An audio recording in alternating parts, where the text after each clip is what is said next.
welcome back to the Undercut podcast. I'm your host, Ellie-May Taylor, and we're back to preview the final Formula One race of the season, the Dust Till Dark Abu Dhabi Grand Prix.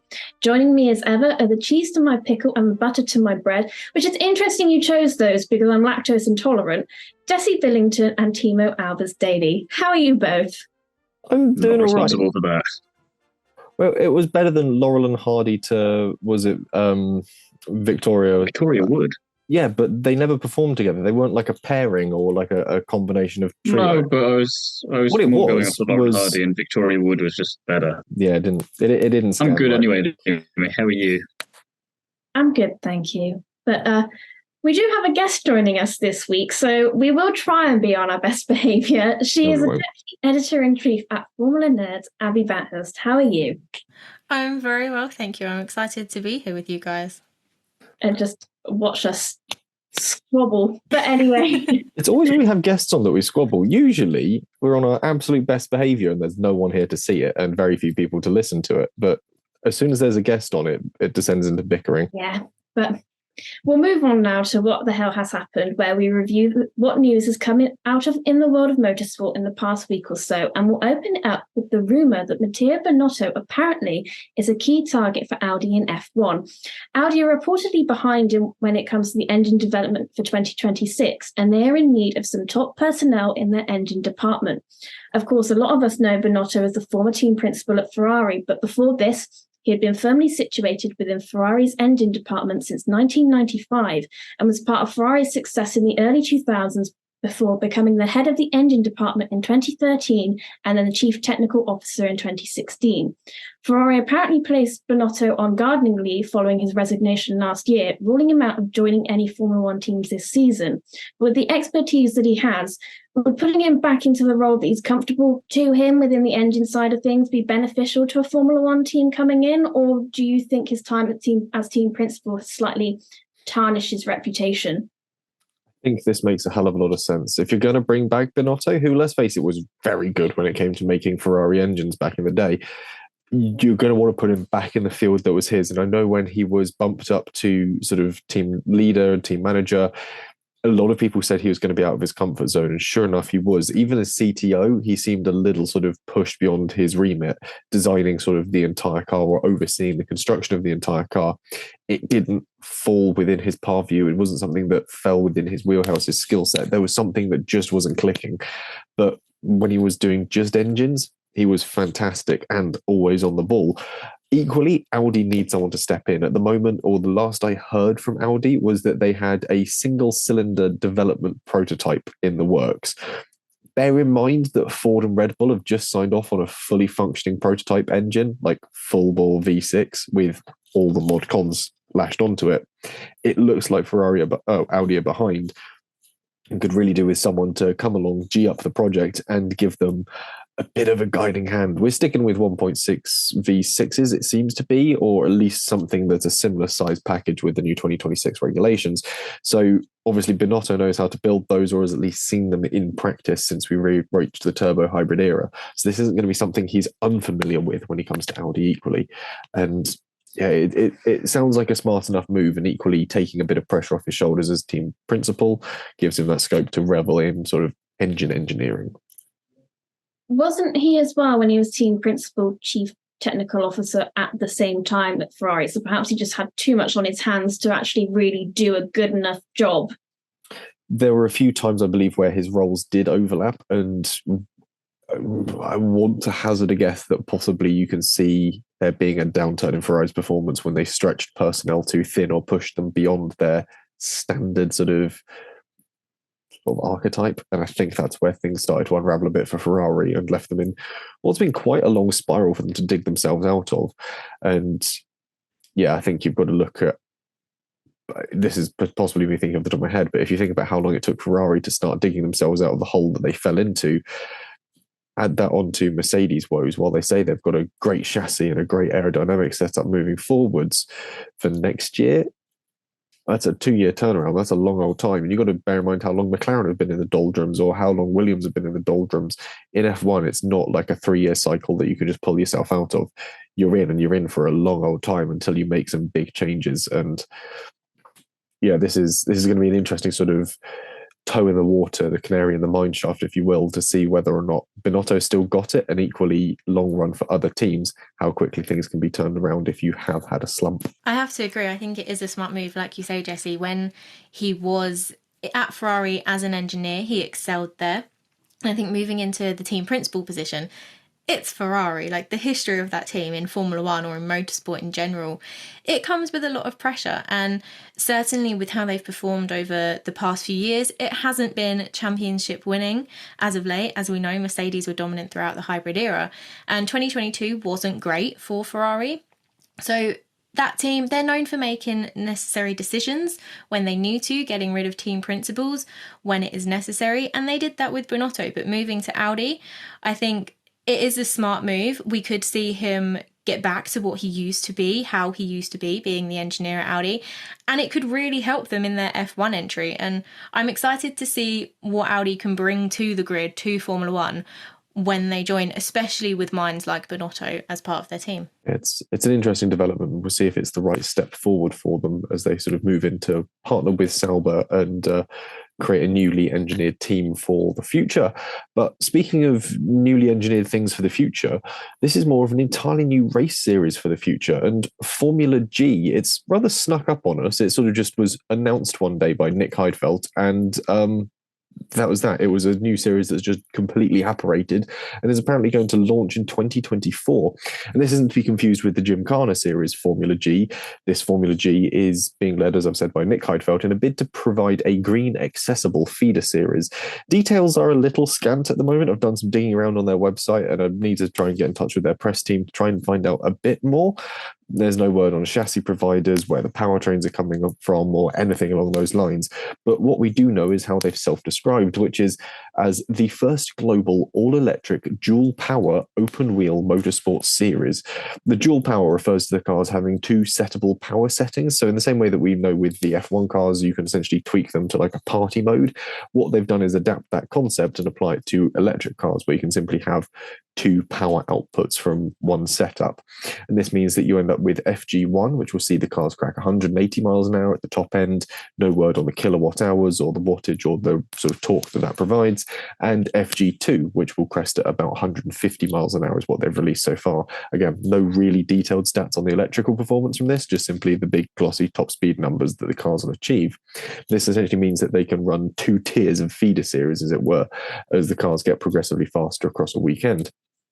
The inaugural series, starting in late 2024, will feature independent championships in 4 regions, each with 10 team franchises, each of those again fielding 2 cars, with a further 4 drivers per team, so 2 per racing class. The racing regions are the Americas, the Latin Americas, Europe and Africa, Southwest Asia, and there is an East Asia leg coming in 2025. So it's looking to be sort of essentially 4 championships run consecutively back-to-back around the world, likely with different drivers per regional championship, with 4 drivers per team, with junior drivers obviously running the less powerful car, more experienced drivers running the more powerful car. There's a lot going into this and a lot that it's pulling into, but it equally means that it is abundantly accessible. And the fact they've put this emphasis on Europe and Africa suggests that we might see some real diversity, which is important in motorsport, actually making a step up through a genuine feeder series, if this is pulled off. The series, alongside offering physical and mental training for drivers, also offers educational programs and media marketing and promotional training, giving young and up-and-coming drivers a real agency over their profile and progress. This is something which we haven't really seen too much of a sort of negative spin on with drivers coming up through F3, F2 and into F1. Drivers seem to have a pretty good handle on their personal presence online and again against the media, but it's not something that people are ever taught. You just sort of get used to talking to the media and get used to doing interviews. So actually offering this as a sort of constructive part of your racing career does look like a very well thought out step. The training aspect goes further still. It offers roles to junior and entrant level mechanics, engineers, and the myriad of other roles that form a race team. So it's truly a feeder series that goes beyond simply feeding in drivers to a series. It goes and looks at engineers and the mechanics, and obviously you've got race engineers, you've got the people that put together your strategies, your team leaders, and everything that creates the standard team dynamic we see in motorsports. And obviously it's all electric, so there is a large element of environmental sort of greenism factored into this. The real question is, do we think there's a scope for an electric feeder series? Extreme E and Formula E have some brilliant drivers, but where is their next generation coming from? It is an intriguing idea. And if it can do half of what it says, then I'll already be impressed, because it seems to be, I don't know, call me skeptical, because I am being skeptical, let's face it here, but it just seems like if it can pull it all off, then it's great. And on paper, it looks excellent, but it's one thing saying you're going to do all of this stuff, and it's another actually pulling it off. And like you say, there's a lot of details that are still very sparse for something that, until it was on here, you could have easily missed it and just not even noticed the announcement at the time. It didn't seem very, you think you'd make more of a big deal out of it than just, I'm going to do this thing. You'd have a bit more. Maybe I'm just programmed by F1 to expect big flashy things now for any old bit of news, but it just kind of, like you say, came out of nowhere and could have easily flown under the radar. So I want to take it all with a pinch of salt for now, because it seems good, but until it's actually physically there, I don't know if I believe it's going to happen. Yeah. And I mean, as well, you have more recently anyway, drivers have been making the move from Formula 2 to Formula E. So that feeder series is always already kind of feeding itself into Formula E. I think it does sound good on surface level. I think it depends how accessible it actually is. Is this a feeder series that you're going to need a lot of money for, like F2 and F3, or is it going to be more accessible for a wider amount of people? I think it's great that we'll be covering the majority of the world, but I also feel like if you're going to have races in like almost four different series, I feel like then you need a step in between Formula G and then like the series, if sort of like Formula E or Extreme E. So you have Formula G almost picking up that talent, and then those that have that talent come together and race against each other, and then they move into that whichever racing series. So you've got more gist of what the talent is really like. I think the idea with the lower power setup means that you can have those sort of really early feeds into it. But again, the whole question around funding and how much it's going to cost drivers as entry, it's sparse and it's unknown. Short of actually trying to apply as a driver, I couldn't find any details. And even then, I sort of ran out of time my working week, unfortunately, to fake apply as a driver to this potentially interesting series to try and get some more details. But it starts next year, and there's been so little about it. We don't even know what circuits it's racing on yet. And I haven't seen any releases from the likes of Silverstone, Cota, Spielberg, anywhere saying that they're going to be hosting rounds of this. So it's going to be interesting when we see how this one pans out. But it's not the only feeder series news that's really come out this week. Yeah, there's more feeder series news, because Ritomo Miyata will be joining the ELMS and Formula 2 categories next year. So he took the title in SuperFormula this year, and the Toyota-backed driver has been offered the chance to run in both series, which is pretty neat. And in terms of preparation and possible graduation into Formula 1 or WEC, that's pretty good. And he's likely going to be a replacement Kobayashi when he moves on to being the squad's team principal there next year. So good time to be him, really. You kind of get the best of both worlds. You're not limited on options. ELMS is a great category. There's lots that you can learn there. And like we always say, if you've got a bit of experience in more than one discipline of motorsport, then it can really benefit you in another, because you're never quite sure what you're going to be able to learn that you can apply to one and vice versa. So it'd be interesting to see how all of that goes. And it's just, it's a driver I'm actually looking forward to seeing this year, and it makes sense to go into both of these for me. So 2 thumbs up. It's interesting because usually we see F2 drivers, or certainly of late we've seen F2 drivers go and do SuperFormula. It's interesting we're now seeing that go the other way around, and potentially it's sort of really dragging the series into the spotlight as a potential source for new drivers for teams, and to be a sort of yet another sort of rung on that feeder series ladder, as we like to refer to it. But when it comes to moving over to hypercars and the World Endurance Championship, I think that's where the big pathway is going to be for Miyata. I think he's proven to be an absolutely phenomenal racer in single seaters, and if he gets a chance to sort of work his way towards WEC through the ELMS route, that is going to be potentially fantastic. Because Kobayashi is, I don't want to be rude, but he's not the youngest driver in that Gazoo Racing outfit. So there's every chance that they're going to be looking for the next rack of drivers to move into those seats. And Well, I mean, Kobayashi is a suitable fit to move up to sort of be a team principal, a team leader there, because he's seen the outfit grow and change over the years. He's taken Toyota to victories when they've been the only team running in the hypercar class, admittedly, but he knows a lot about running an endurance team. So there is a lot of speak about him taking Miyata under his wing already. So it's not unlikely we're going to see that incredible pathway happen.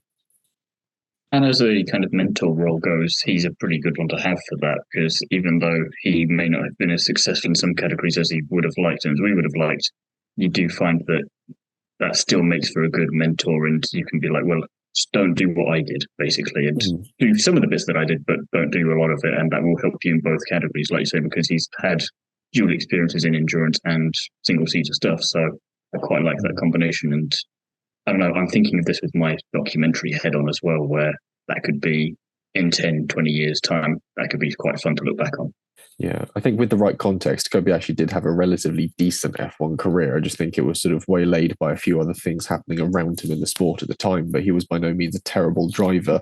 So certainly someone to have sort of backing you and possibly as a little bit of a coach, it's not a bad thing. But speaking of endurance racing and certainly the hyperclass, yes, that's not the only news coming out of endurance racing, as 3 former Formula One drivers are driving or rumoured to be driving in the hypercar series of WEC. Nick de Vries will be joining this season's manufacturers' world champions Toyota alongside Mike Conway and Kenny Kobayashi, replacing Jose Maria Lopez.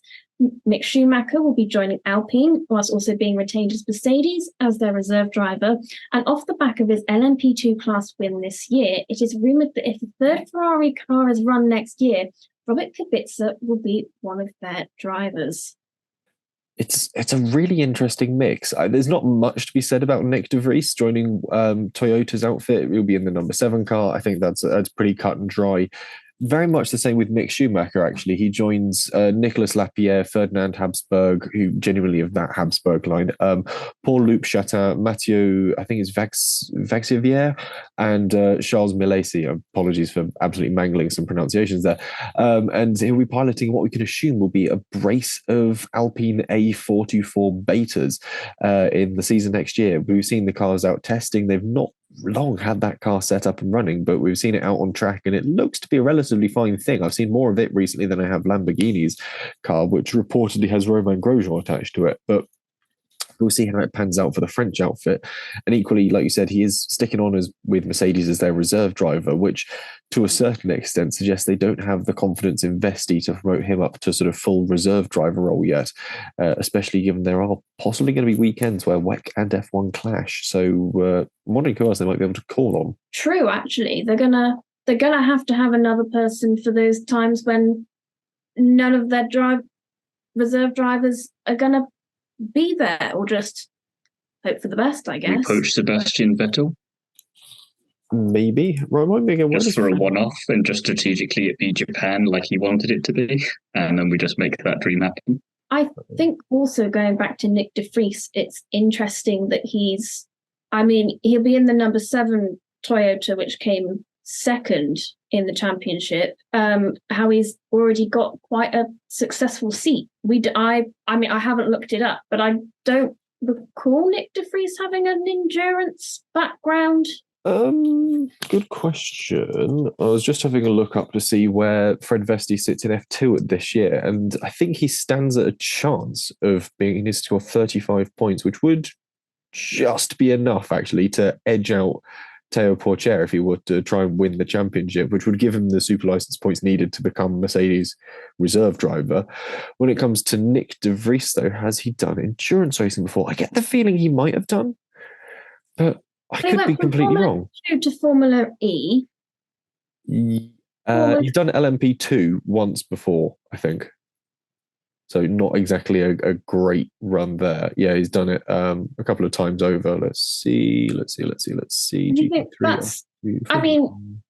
They probably have done tests or something like that. But if you think that LMP2 is being phased out this year, you think all that potential talent from LMP2 has been overlooked for someone that hasn't done much endurance racing. He took part in 6 of the 8 rounds in the 18-19 season in LMP2. He took part in, again, 6 of the 8 rounds in 2019 and 1 in Fuji, the 6 hours of Fuji. And then 2021, obviously juggling alongside possibly a Formula E seat, again in LMP2. He came 3rd at the 6 hours of Monza. He also has placed 3rd at the 8 hours of Bahrain in 2019-20. So he's not inexperienced behind the wheel of an LMP car, but I think the new hypercars are leagues apart from the old LMP2s, especially the old sort of Gibson V8 cars. They're a bit of a beast to try and get around a circuit and quite unrefined. So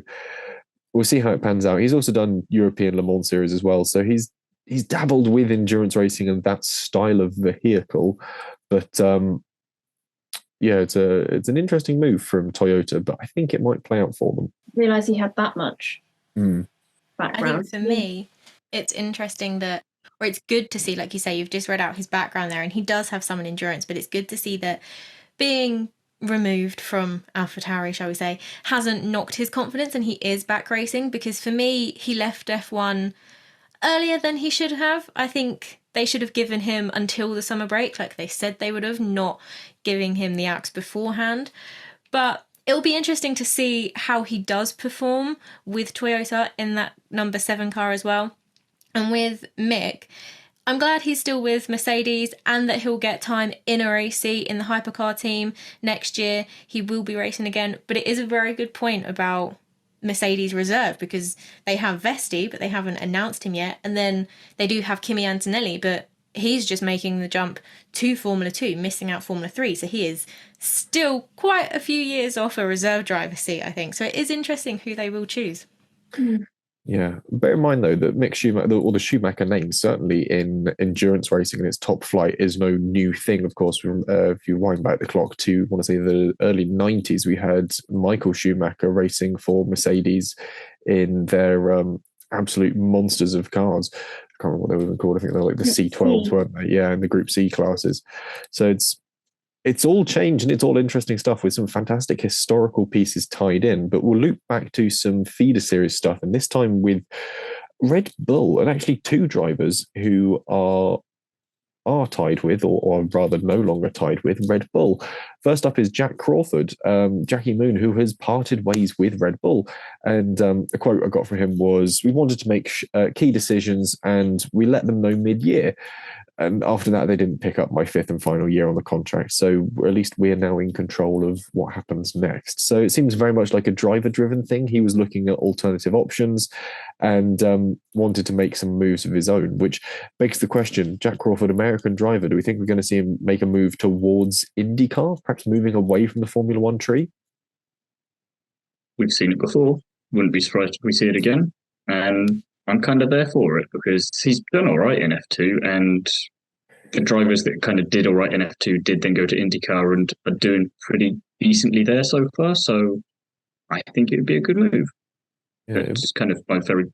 It's a short answer, but it's just, I like the idea, so yes. Yeah, conceptually it makes a lot of sense. However, when it comes to Red Bull junior drivers making moves to elsewhere, there is the matter of Zane Maloney, who has signed with Andretti Formula E as their reserve and development driver for 2024. This tracks with the rumours that he and Enzo Fittipaldi are being dropped from the Red Bull Academy at the end of this year. It sort of seems to flip and flop from week to week as to whether they have been dropped or whether it's still very much a rumour, but there's a huge shake-up going around at sort of the Red Bull junior paddock as to what's actually happening. But with more Formula 2 drivers getting deals with Formula E, is this because of that uncertainty of ever actually getting an F1 seat? The grid is pretty much set for a few years now with drivers on long retention contracts. Are Zane Maloney and Jack Crawford actually making smart moves at going somewhere else and sort of cutting their losses?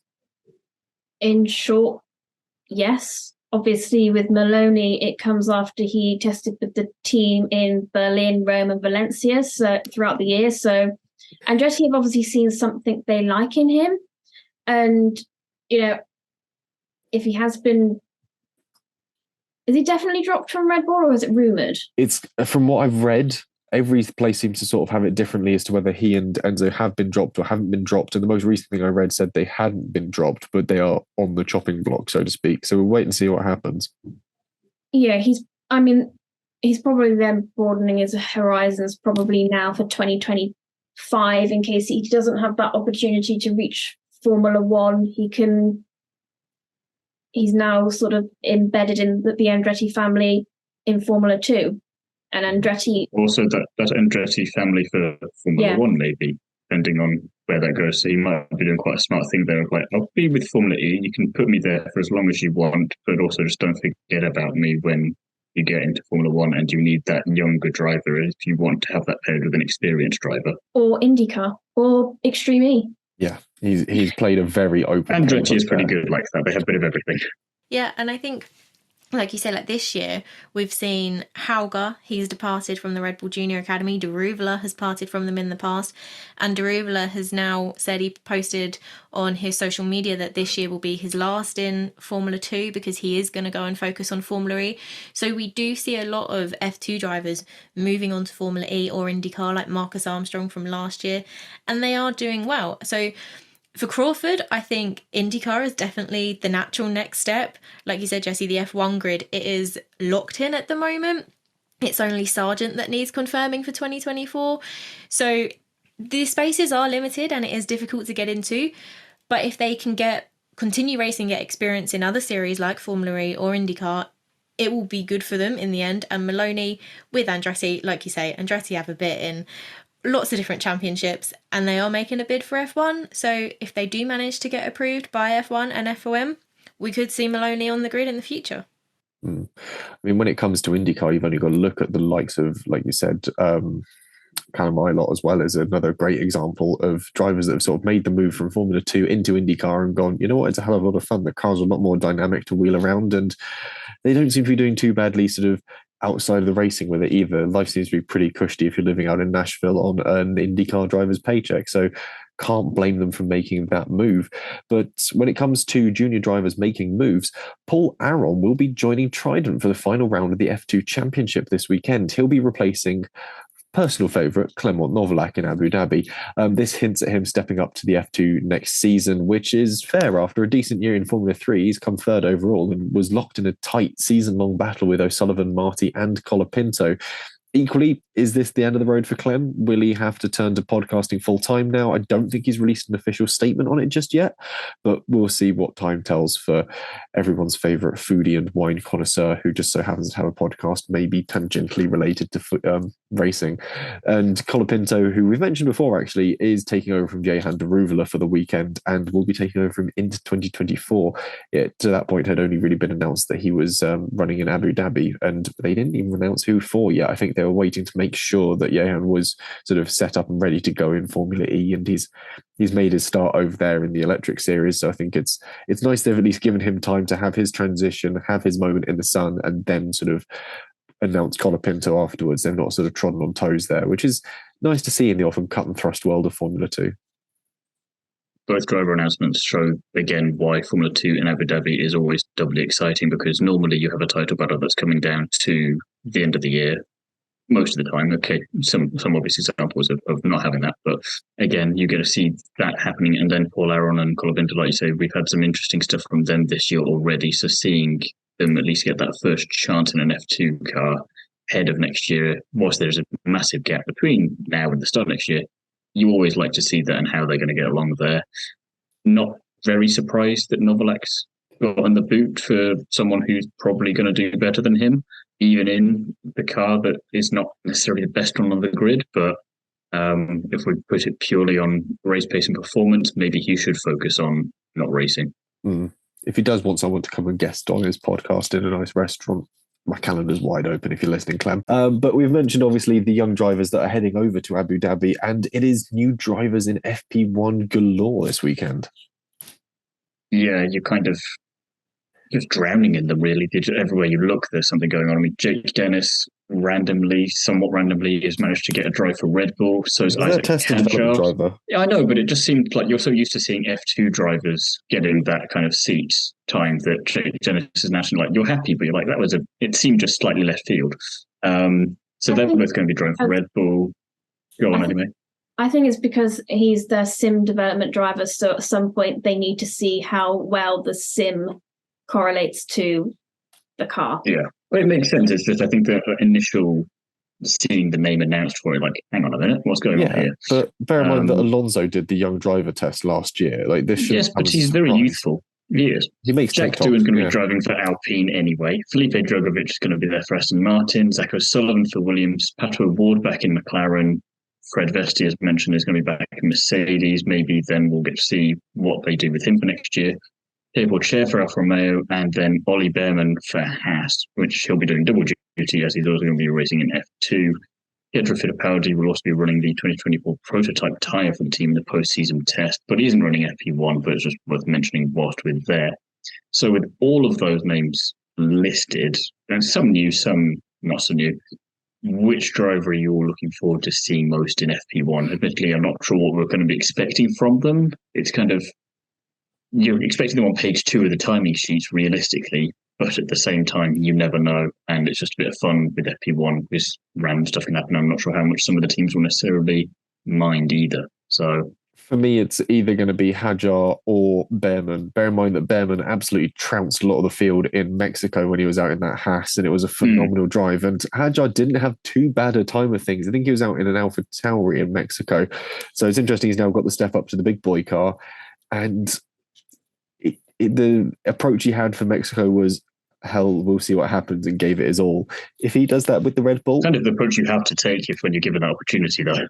Oh, yeah. And equally when you're quite a left field choice for it. But I think if he puts that in the Red Bull, which is quite a very competitive car and a car that really seems to benefit from being taken by the scruff of the neck and just sort of given a damn good thrashing, he might surprise a lot of people behind the wheel of that car. And I can't see that being a bad thing for his career. So they're the two I'm going to keep an eye on. I think hypercritically, Drogovic, who reportedly, from some insiders at Aston Martin, was not quicker than Jess Hawkins in that mid-season test, will also be one to keep an eye on and see how he compares to the rest of the team by the rest of their standards. But yeah, given the data that's... I hope Jack Doohan does pretty well because he could do with that confidence boost. And I'd just be intrigued to see what Alpine are going to do with their line, because it seems locked in, but at the same time that could all change. And I really want to see Jack Doohan in F1, and I don't really mind who that comes at the cluster. Yeah, we'll see how that goes. I agree with you with Ollie Behrman just because he was so damn good out in Mexico. But I will go back to Jake Dennis. I mean, he's been with Red Bull since I think 2018. I think so. It'd be nice to see him actually get to drive the car for once. And he's already got enough super license points to be in F1. So if he can impress a few people, then he can use this opportunity to try and get himself embedded further into Formula One if that's what he wants. I'm excited to see what he can do. And I would like to see more crossovers between not so much of like Formula, of like drivers moving to Formula E, but more like kind of Nick de Vries did, but Formula E drivers going to Formula One and not just using, I guess, the experiences of Nick de Vries to not bring actual more Formula E drivers in. I think they kind of need more of a chance. Yeah, there's a wealth of talent in the electric series, and I think that de Vries's start is not possibly going to be the greatest as an example, but Dennis, I think, might prove that wrong if he does get the shot. I'm hoping with his time on the sim that he'll be used to the... We'll wait and see. Yeah.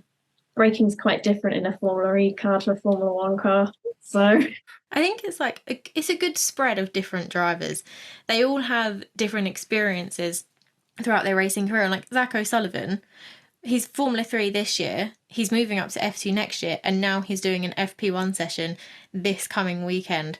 It's a big jump for him. I'm excited to see what he can do, how he'll fare. Obviously, like you guys say, Behrman, he did great when he was in it in Mexico. He's had a fantastic season in F2 so far this weekend. Not this week, with this year, with some incredible performances. But for me, my eyes will be on Pourchaire and Vesti because they're in that tight title battle and it will all come down to this weekend. Having extra practice on the track, albeit being an F1 car, not an F2 car, I'm just interested in how they get that more experience, conveying it into their performances in the sprint and feature race over the weekend to become champion. But yeah, I feel like FP1 will definitely be one to watch this weekend. I think we also say as well, that F1 there aren't many seats anymore. But I'm thinking actually 2025, I think you could see a lot of change. Say whatever happens in Red Bull and AlphaTauri, there could be at least one seat there, maybe even two in AlphaTauri. Williams, depending on how Logan Sargent does, or if Alex Albon somehow gets a seat somewhere else, there's seats available there. Haas, how happy are they going to be with Kevin Magnussen and Nico Hülkenberg next year? I actually think there could be a lot of movement in 2025. Yeah, you only need one driver to kind of start off the domino effect there, really, don't you? We saw that with, was it Vettel or Alonso, whichever one of them started that one, and it just kind of snowballed from there. So, yeah, 25. Hopefully, it'd be nice to get some changes just to see, even if it's a bit of merry-go-round with the same drivers on the grid into different teams, just to see what happens now with a bit of fresh blood, because they keep being lauded as the 20 best drivers in the world. And like, yeah, but we want to see other people in that and maybe get a chance to establish themselves as that as well. So it'd be nice to get some fresh blood in there, and we're definitely not getting that next year. We'll see how it comes together. But with all of that news out of the way, we'll start looking ahead to the Abu Dhabi Grand Prix, and we'll start as usual with our weather forecast. And looking at things as they stand at the moment, Thursday is a relatively nice 29 degrees Celsius through the day, so track inspections and walks will be fairly decent to sort of get hold of and get a good idea of what the track is laying out for you. Moving into Friday, it's 29 degrees through the day, dropping to a low of 23 overnight. So not too cold, and I don't think we're going to see the problems that we saw in Las Vegas striking here. Saturday, 28 degrees through the day and 21 overnight. So again, another relatively nice day, but we're seeing the humidity pick up. Not that that's really going to cause too much of a problem. About 25% humidity, relatively low chance of rain. And then into Sunday, 30 degrees. It's a lot warmer in the day with a 21 degrees low overnight, or sort of into the evening. So how long that heat hangs around is going to be crucial to getting tyres into the window and, crucially, not overcooking them. Which means that when it comes to the battle forecast and which on-track battles we should look out for, it's a very different setup to how we had things in Las Vegas. And I'm doing this completely off the cuff because I didn't get a chance to write them while I was in the office today. But crucially, we're looking at a lot more corners around this circuit that are able to be strung together, and a lot more medium speed ones, which very much favours the McLaren more so than it has done in the previous races.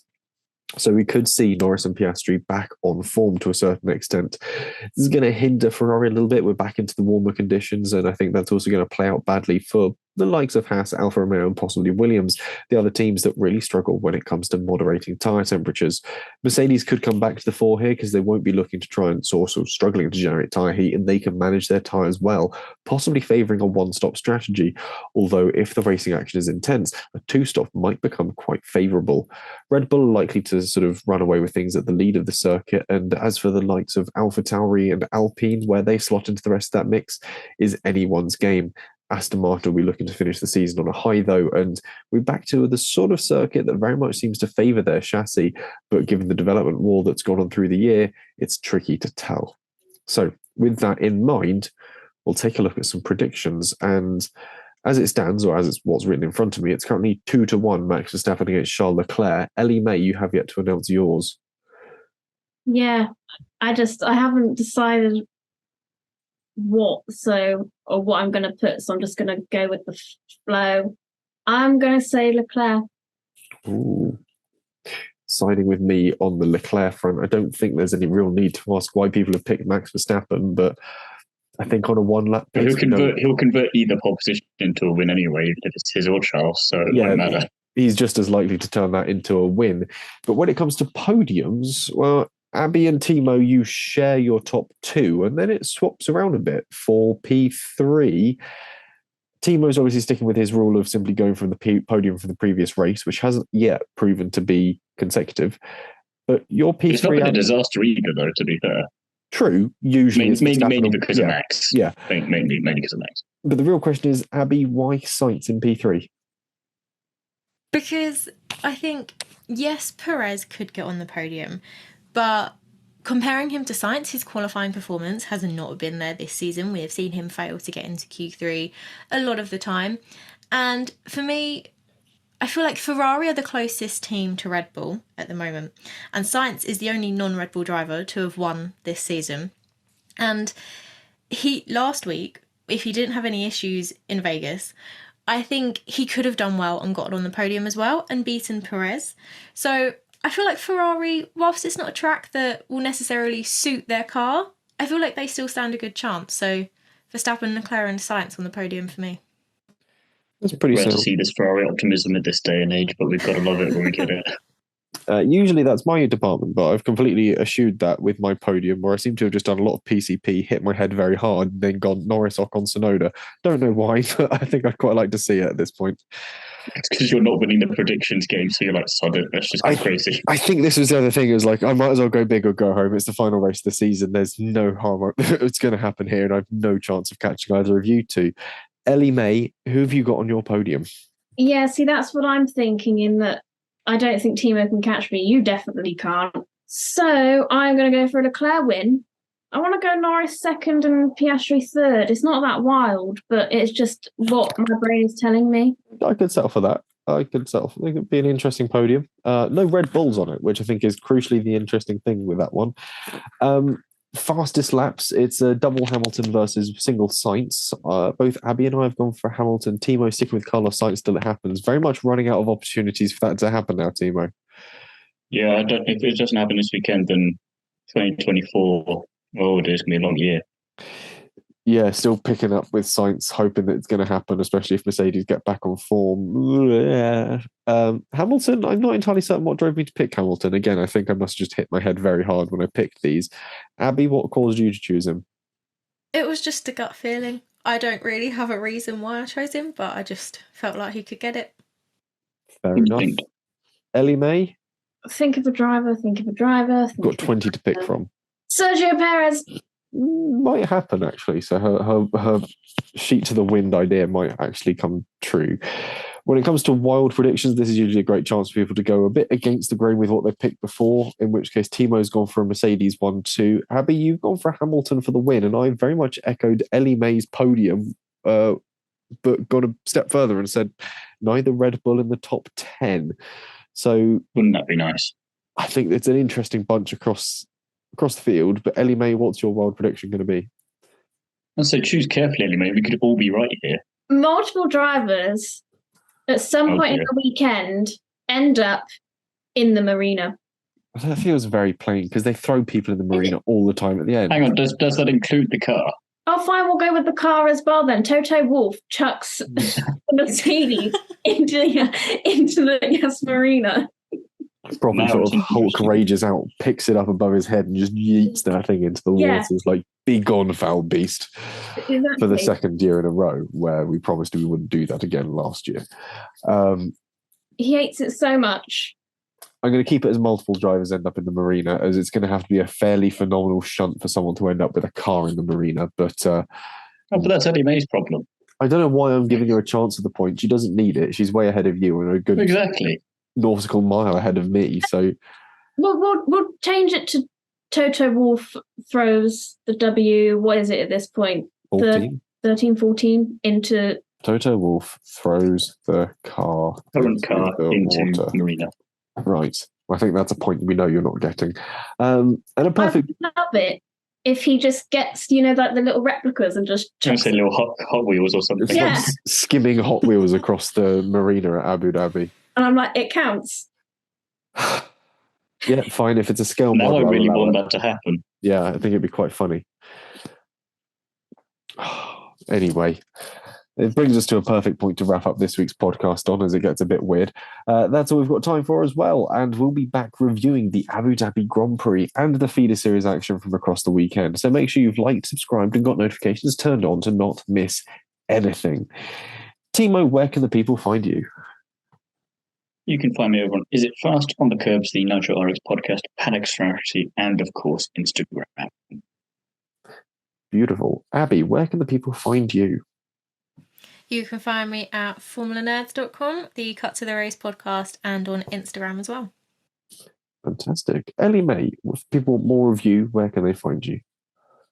They can find me on our Instagram page where I do the graphics. I'm thinking of going, it depends how much effort I've got when I actually get around to making the graphics, but I feel like I want to go wild with them now, seeing it's the last race of the season. Maybe I will just have a Just do it on Microsoft Paint. Mercedes in the marina, just slowly sinking.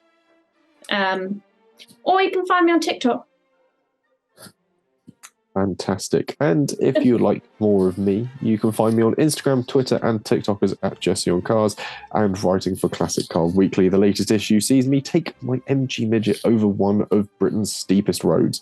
There's some beautiful photographs to accompany it as well. It's a good little adventure, that one, and thoroughly enjoyable to drive, write, and shoot. In the meantime, we'll see you after the Abu Dhabi Grand Prix.